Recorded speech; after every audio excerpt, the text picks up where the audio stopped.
સારું કહે ઘનશ્યામ, જે અર્થે અહીંયા આવ્યા તે સર્યો સર્વે અર્થ. એ અગણિત જીવ ઉદ્ધાર્યા વાવરી પોતાની સામર્થ્ય, કેળે વળી કલ્યાણના બહુ બહુ કર્યા ઉપાય. કસર ન રાખી કોઈ વાતની, યમનાથે માન્યું મન માય.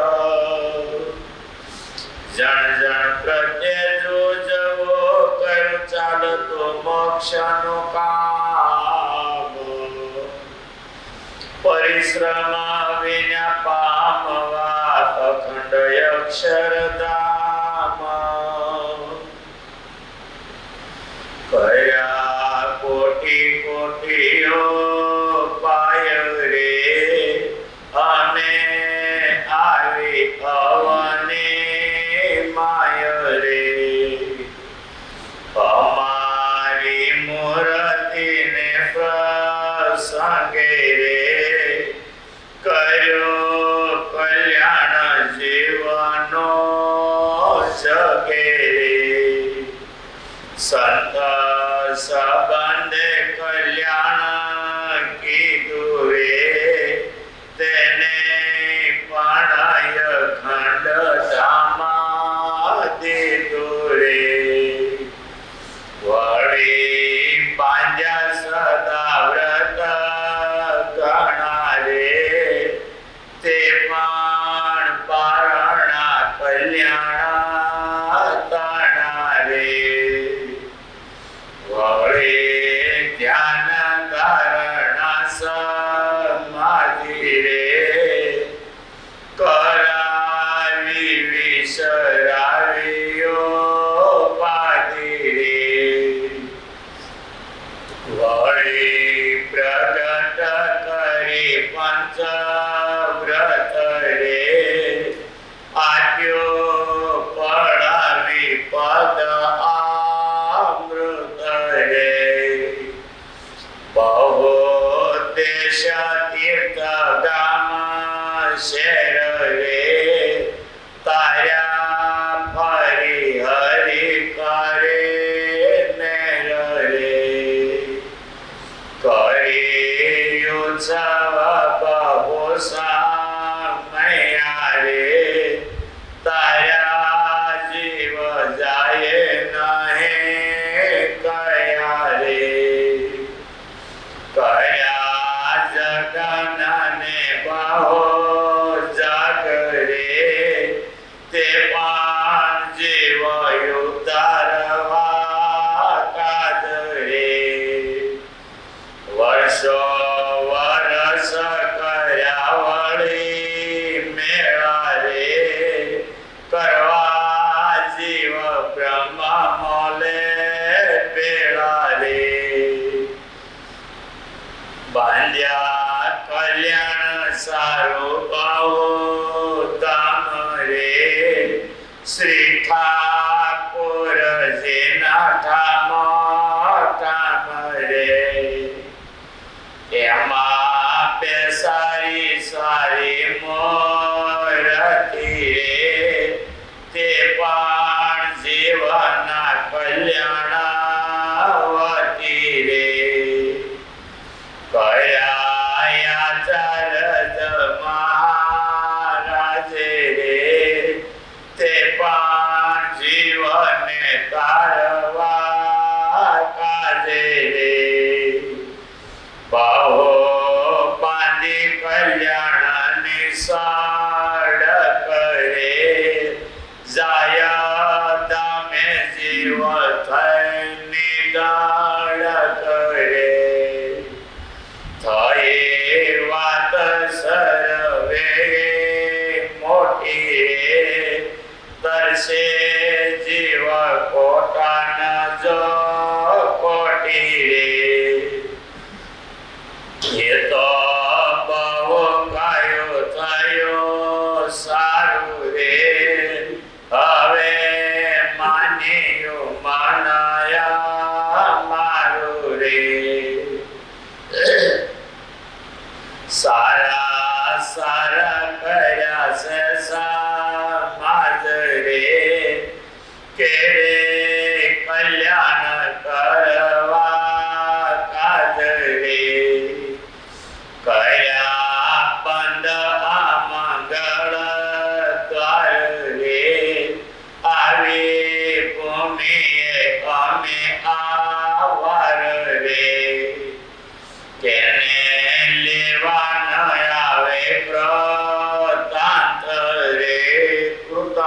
એટલે કાળ.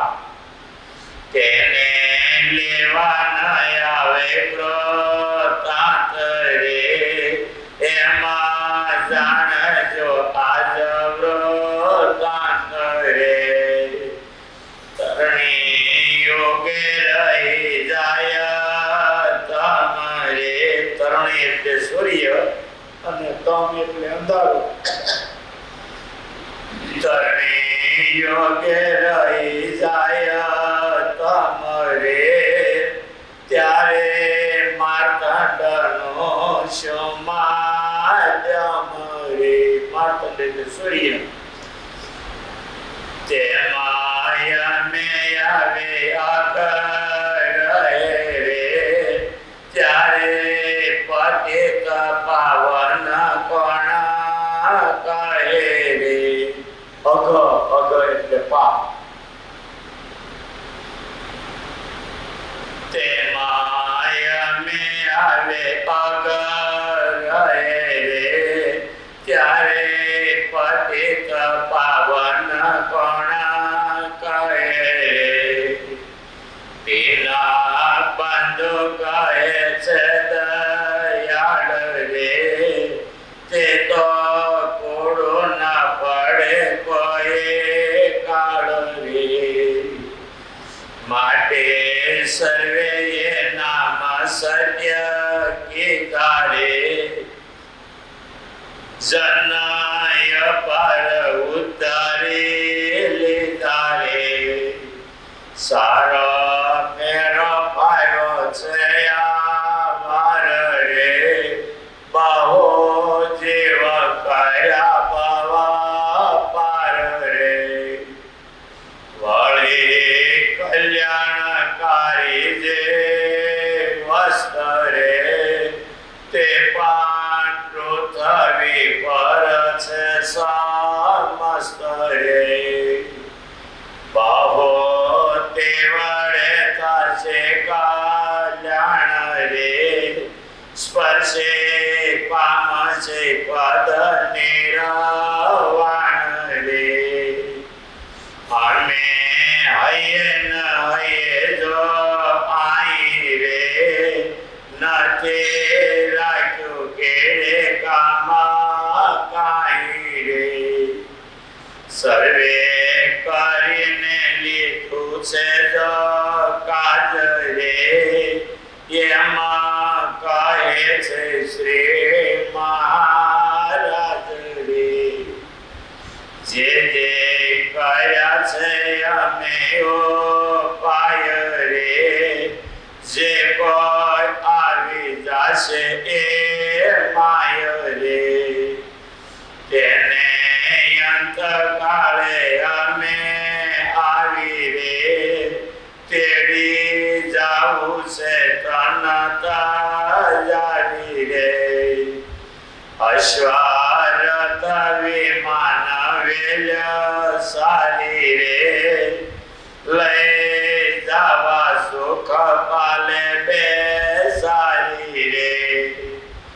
એ તો અવશ્ય વિરુદ્ધ છે અમારું રે, તાર્યું છે સૌ જીવને સારું રે. ઇતિ શ્રી સહજાનંદ સ્વામી શરણ પમ છે નિષ્કામણી સુદેવ પુરુષોત્તમ પ્રકાર મધ્યે ત્રિસત્વાદિશ પ્રકાર. ધામમાં જવાની વાત છે. આપણે કોઈ જવું જો માંદા પડ્યા તો ધામ ભૂલીને હોસ્પિટલ ગોતી. તો ઠીક છે, આપણો ભગવાન દયાળુ છે ને, એટલે આપણે બધા હળદર ને ગાંઠીએ ગાંધી થઈ ગયા છે. બાકી ધામમાં કેટલું સુખ આ બધી વાત કરી. માંદા પડીએ તો કોઈ એમ ન કે ભલે દવાખાને નહીં જાવ, છેલ્લે ધામમાં જવાનું છે તો તરત જ દવાખાનું ગોતીએ અમે તમે બધા. એનું એક જ કારણ છે, મહારાજ અને ધામ એનો મહિમા સમજાયો નથી ને, એટલે આપણામાં આટલી પોલે પોલ રહે છે. આટલી નહીં, ઘણી પોલમ પોલ રહે છે. નહીતર ધામમાં જવાનું કાલે આજમાં નીકળી જાય. તમને એમ કોઈ સપૈયા જવાનું છે, 80 બસ કરી છે, કાલ નીકળવાનું નથી, આજ નીકળવાનું, આજે આવે લઈ જવાના, કાલે આવે નહીં, તો ગમે ત્યાંથી ટાઈમ મળે કે ન મળે. આવું છે. દેહ નથી છોડો, બાકી બધું બરાબર. અને ધામમાં જવાનું એ તો કહેવાય છે કે આપમેળે મર્યા કે સ્વર્ગે જવાય. ધામમાં જવું હોય તો શરીર છોડવું પડે. શરીર છોડવા આપણે કોઈ તૈયાર નથી. જરાક ખાંકું આવ્યું, હાલો દવાખાને.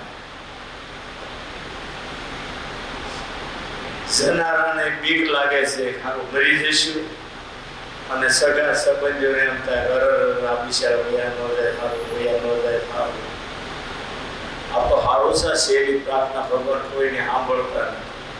સાંભળતા હોય તો ટ્રાફિક એટલો વધી જાય. બધા કે અમારા કાકા ન લઈ જતા, કાકા ન લઈ જતા, ભગવાન ન લઈ જાય, ત્યાં ભરાવો કેટલો થાય. કોઈ દી આનો વિચાર આવ્યો છે? અને ધામની અંદર કેટલું સુખ. વારે વારે કહું છું, જો સમાધિ અત્યારે કરાવે ભગવાન 5 મિનિટ ધામ દેખાડે અને આ શરીરમાં આવે તો બધા ડગલે ખાઈ જાય. બોલો, બધા ગાંડા થઈ જાય.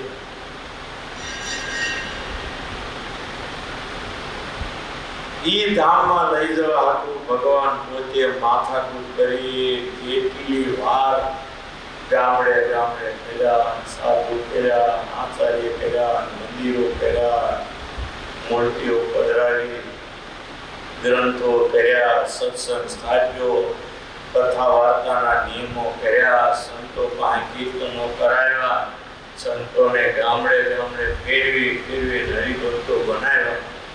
પણ કોઈ માંદા પડી તો હોસ્પિટલે નામ નહીં. જાણીએ છીએ આપણે સત્સંગ આખી જિંદગી શું કરવા કરીએ? ધામમાં જવા માટે. બરોબર? જેટલા કંઠી પહેરી ભજન કરતા છે ભગત્યાને પૂછો શું કરવા બધું કરો? પણ ધામમાં જવા માટે. પણ અત્યારે ભગવાન એમ કે હું લેવા આવું તો કોઈને જવાની તૈયારી કરી ના. અત્યારે કઈ નહીં, હા અમને તેડવા આવે જઈએ, પણ વાસ્તવિક આપણી જવાની તૈયારી નથી. એ મહારાજ અને ધામને ઓળખવામાં ખામી છે ને એ વાત ચોક્કસ સાચી છે.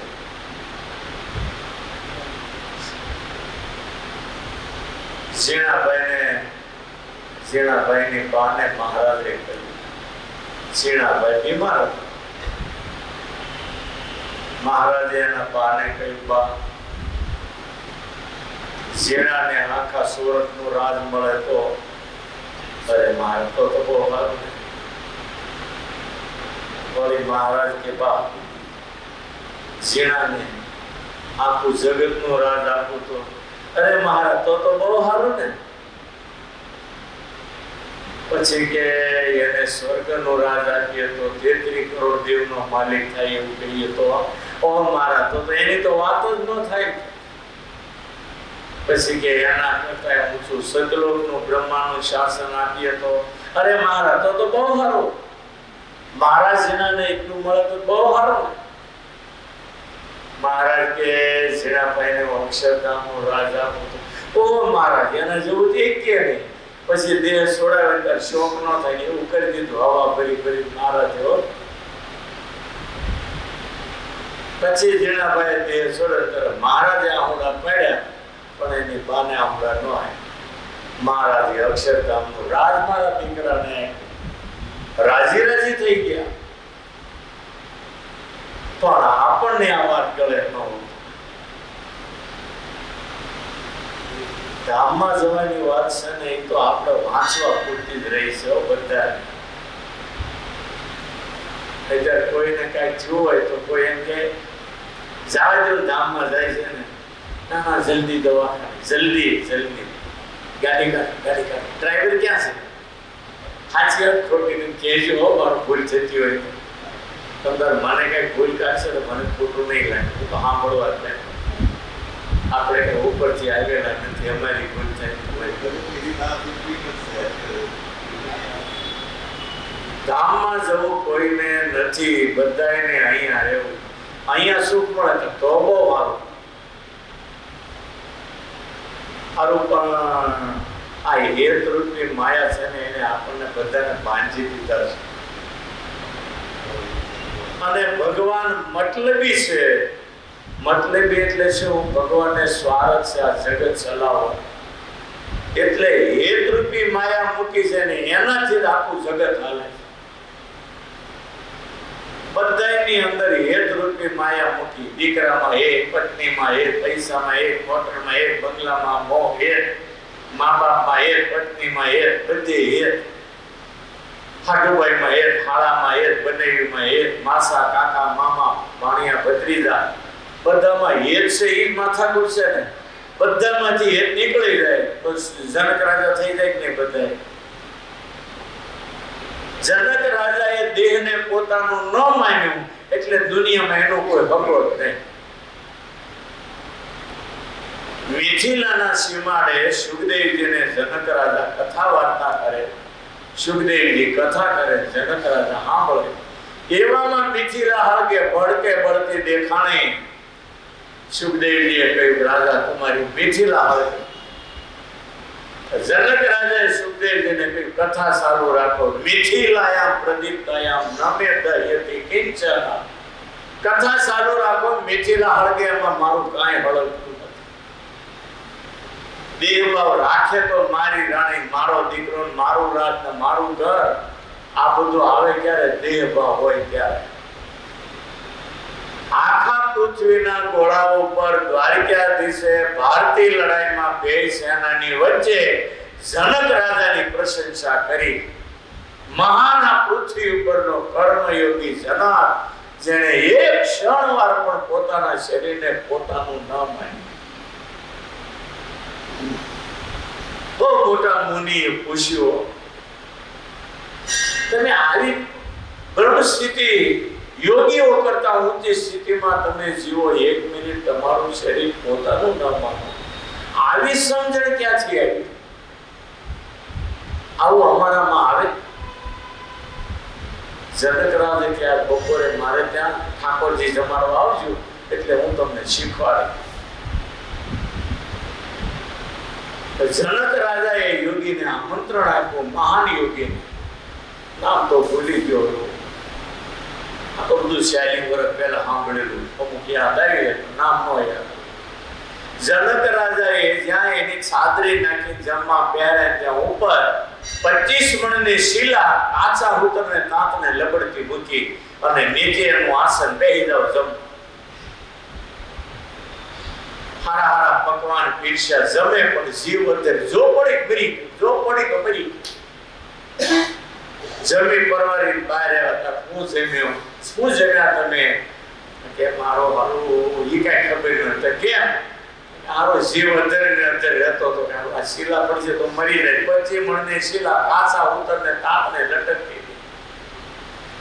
જનક રાજા કે તમારો જીવ અંદર ને અંદર રહેતો ને મારો જીવ અંદર ને અંદર રહે છે, મને સતત મોતની બીક.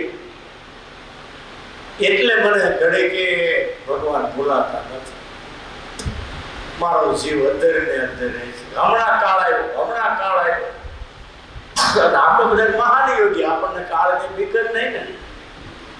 આપણે એની કરતા મોટા થઈ, કોઈને આમાં કાળની બીક કરી. આરા ઘરે જતા મોટા હશે તો એ બીક જ નથી. એટલે તો આપણે હાલ સુધીના કામ બધા લઈને બેઠા છીએ. બપોરે પરાણી દીકે જવું છે, 4 વાગે રામપુરા જવું છે, 3 વાગે ઓફિસે જવું છે, 5 વાગે સુપીએ ડોલે ઉઘરાણી ત્યાં જવું છે. કેટલા લફરા તૈયાર કરી રાખ્યા આપણે, બોલો. આપણે તો દેખાવનો સત્સંગ છે. આ તો આપણા મહારાજ દયાળુ એટલે ચલાવી લે છે. હસ્યો જીવ છે એમ કરીને આપણી કોઈ બધી લેટ ગો કરે છે ને, એટલે આપણું ટટુડું હાલે નહીં. કરી એક દિવસ હાલે નહીં. એટલે તો કહેવાય છે ભગવાનની દયાનો પાર નહીં અને જીવની અવળાઈનો પાર.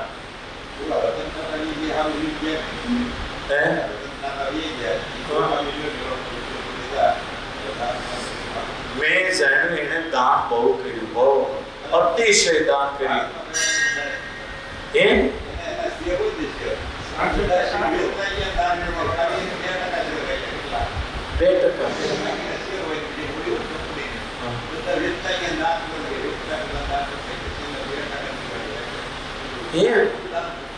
2% રાખેલો, 98% દાન કરી પછી ગયા. પણ આ કોઈ દિવ્ય પુરુષો કરો, અનંત જીવની આતરડી ઠારેની ઓછા પૂર્ણ જીવ તો હોય જ નહીં. દેહ ધરીને તમારે ખાટકીને તમે ખવડાવો ને એ ઉત્તમ કર્યું છે, એમાં પાપ નથી લાગતો. એને દેહ ધરીઓને પેટ લાઈની આજીવિકાનો રોટલો અને નામ પણ એનું બહુ મોટું, કેટલા અબજો ખરવો નિખરવો રૂપિયા મૂકી ગયા. પણ એ જિંદગી હારી જીવી ગયા ને એટલે ઈશ્વરનો હાથ તો ચાલ્યો છે, બાકી જિંદગીનો કઈ ભરોસો. જિંદગીમાં છૂટવું ને એ બહુ મોટી વાત છે. હું આ બધા કોપડા વાળાનો જોરદાર મને ક્યારેક એકલા દાંત પણ આવે બતાવે, આ 80 વીઘાનું કોપડું આપણું. હમણાં આપણા ફામે ગયો ત્યાં મનોહરભાઈ કહેતો હતા કે આપણે 70 વીઘાનું કોપડું આપણું. એ બતાવી પીવું જવાનું છે. એનો છોકરો હશે ને એ બતાવે છે આ આપણે 70 વીઘાનું કોપડું સાપડું છે. એ બતાવી મરી જવાનું, કોપડું ત્યાં રહેવાનું. ભલે ને વિષ્ણુ સ્વામી કુબેરનગર મંદિરના માલિક હોય, ઋષિકેશનો આશ્રમ હોય, બધું છે, પણ બધું મૂકી જવાનું, કાંઈ હારે લઈ જવા નથી. અમે તમે બધા જણે એક જ નમૂના છીએ, એક જ માર્કેટનો માલ છીએ. લાખો હોય, કરોડો હોય, અબજો હોય, મૂકી જવાની વાત. ધીરુભાઈ અંબાણી મૂકી ગયા, રતન તાતા ગયા, આપણા ગણેશભાઈ ગયા, તમે નમી આપણે જવાના છીએ. આમાં કોઈનું હાલતું નથી. આવું સમજણ આમાં આવી બહુ કઠણ. પેટ અને પરિવાર માટે આપણે 24 કલાક જીવીએ છીએ. ભગવાન માટે અને આત્માના કલ્યાણ માટે જીવતા હોય એવા કેટલા તમે નક્કી કરો. આપણે સમજીએ છીએ જે અમારી પાસે એ બધું ભગવાનનું આપેલું છે, છતાંય ગલામાં નાખવાય ત્યારે બધી નોટો આગી પાછી કરી 10 રૂપિયાની નાખી. તમે બધા જાણો છો, હસવાની વાત નહીં, સમજવાની વાત છે. કરોડો હોય છે, 100 કરોડ હોય ને તો 2 કરોડ નું દાન નથી થતું. અને એમાં એનો વાંક કાઢવો જોઈએ. આમાં 50% તો ભગવાનની માયાનો વાંક છે, 50% માણસનો વાંક અને 50% ભગવાનની માયાનો વાંક. મોહ માયા એવી મૂકી છે ને કે છૂટું જ નથી. આ તો બધા ઘણા દાન કરનારા છે, અમુકથી તો છૂટતું નથી. અમુક નમૂના મારી નજર આગળ છે. આવું યાદ આવે તો રૂપિયો ન છૂટે, કરોડો હોવા છે. અબજોપતિ કરોડોપતિ હોય ને એનાથી જરૂર 100 રૂપિયા છૂટતા નથી. આવા નમૂના તમે ક્યાંય જોયા? અત્યારે જીવે સેવા નમૂના કરોડો રૂપિયા છે, પણ 5000 ન આપીએ કે બોલો. એક ભાઈ કરોડપતિ મારી પાસે આવેલો, લગભગ એને એ વખતે લગભગ 40-50 કરોડ તો વ્યાજે ફરતા હશે. તમે બધા ઓળખતા ઉપર આવ્યા ને મેં કીધું ભગત એક કામ કરો ને. મેં કીધું 400 રૂપિયાની 15 વર્ષ પહેલા વાત કરું. મેં કીધું 400 રૂપિયાની તમે પોસ્ટ ભરાવો એટલે અંકુટમાં એક આઈટમ તમારી ભગવાન જમે. મેં કીધું 12 મહિના તમે સુખ શાંતિથી જીવો અને ભગવાનને એમ થાય કે ના આ જીવની સામે હું આંખ દયા રાખું એમ. ધ્રુજી ગયા બિચારા. કરોડપતિ માણસની વાત કરું, નાનાનો દાખલો આપણે દેતા નથી. નાનાને કીડ જોઈએ તો એમને આપશું તો તારો વાંધો ધ્રુજી ગયા. જો નહીં લખાવે ઉપર કે ઝરૂખામાં જોયું ને નીચે ઉતરી 1 મિનિટમાં દરવાજા બહાર. મેં કીધું તો ઓફિસમાં 400 રૂપિયાની પહોંચ કરાવી. એની પાસે કરોડો રૂપિયા. દીકરાઓ વિદેશમાં મજા કરે. તો કે આવા તો ઘણા આપણે નમૂના જોયા છે અને ઘણા દાતાઓ જોયા છે. ગોધરાની અંદર એક દાદા, હું નામ ભૂલી ગયો અત્યારે, બહુ મને યાદ હતું નામ. કડિયા કામ કરે, છેલ્લી અવસ્થા હતી, હારામાં હારું કામ કરે, બધાય બોલાવે, રૂપિયા ભેગા થાય. દિવાળીને દિવસે 12 મહિનાની લોજિંગના રાખવાના, બાકી બધાય મંદિરમાં પહોંચ પડાવી નાખે. 12 મહિનાની લોજિંગ અને કપડાના કોઈ વસ્તુને 800 વગર. તો કે અત્યારે કહેવા તો 40 વર્ષ પહેલા મેં કથા કરી ત્યારે એની ઉંમર 70-80 વર્ષની. અને ભગત એવો હતો વિઠ્ઠલભાઈ મિસ્ત્રી કડિયા હતા. ભગત તરીકે આખું ગોધરા ઓળખે. અને 12 મહિનાનો જયારે ભેગું થાય એટલે દિવાળીને દિવસે મંદિરમાં પહોંચ પાડી નાખવાની. ફક્ત 12 મહિનાના રોટલા નીકળે એટલું જ રાખવાનું. કેટલા વર્ષ સુધી મને ખ્યાલ છે, અહીંયા આવ્યા પછી તો ખબર નથી, પણ હવે તો હોય કે 40 વર્ષે 70-80 વર્ષની ઉંમર હતી. અને ઘણા એવા ચોખ્ખો ધર્માતો કાઢનારા. ચંદ્રકાંત ગોસલીઓ હતો મુંબઈમાં. મહારાજનો હનુમાન કહેવાતો. રામને જે હનુમાન હતા નરેન્દ્ર પ્રસાદજી મહારાજનો હનુમાન કહેવાતો. કસ્ટમની અંદર બહુ મોટું હારો 10મો ટકો એનો હાજર નીકળી જાય. કોથળા ભરીને લાવે રૂપિયા એવો, હાજર ઘરે આવે એટલે 10મો ભાગ અલગ.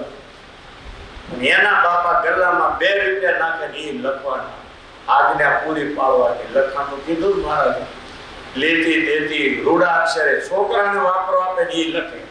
અને એ ડોહો 90 વર્ષનો થયો. ચંદ્રકાંતના બાપા ચંપકલાલ ગોસળિયા 90 વર્ષના થયા તો ઘરમાં એ વહીવટ કરે. છોકરો મોહનભાઈ જેવડો આખા કસ્ટમનો મોટો સાહેબ મુંબઈનો, છતાં એને બાપુજી પાસે માગવાના આવે એમ કહેવાય બાપા. અને એ ડોહો 12 કલાક મંદિરમાં અખંડ ભજન કરતો. વર્ષો સુધી એની હારે રહ્યો. 3 મહિના હું ઘાટકો પર કોઠારી પર એના છોકરાના મળે. એ ઘાટકો પરનું મંદિર વડતાલને તાપે હતું. એક જ વડતાલનો બાકી આખા વિરોધમાં. હું જયારે મને કોઠારી કરી મગજ સીધા 17 વગરનો આચાર્ય કહેવાય. એને ગુરુને શાંતિ પીધા પુરાણી કોઠારીને સમજાવી મને મોકલો. મને કોઠારી હું કહેવાય કાંઈ ખબર નહીં, તેથી આવ નાનો એવું. એટલે બોરસા લઈને મોકલ્યો. 3 દિને 3 રાત એવા ઝઘડા થાય. મોટા મોટા કરોડપતિઓ સામે ચંદ્રકાંત એકલો ખૂન ખરાબીના કિસ્સા બની જાય. ઓલે કે હું 12 કલાકમાં તને મારીને આ કહી હું તને મારીને.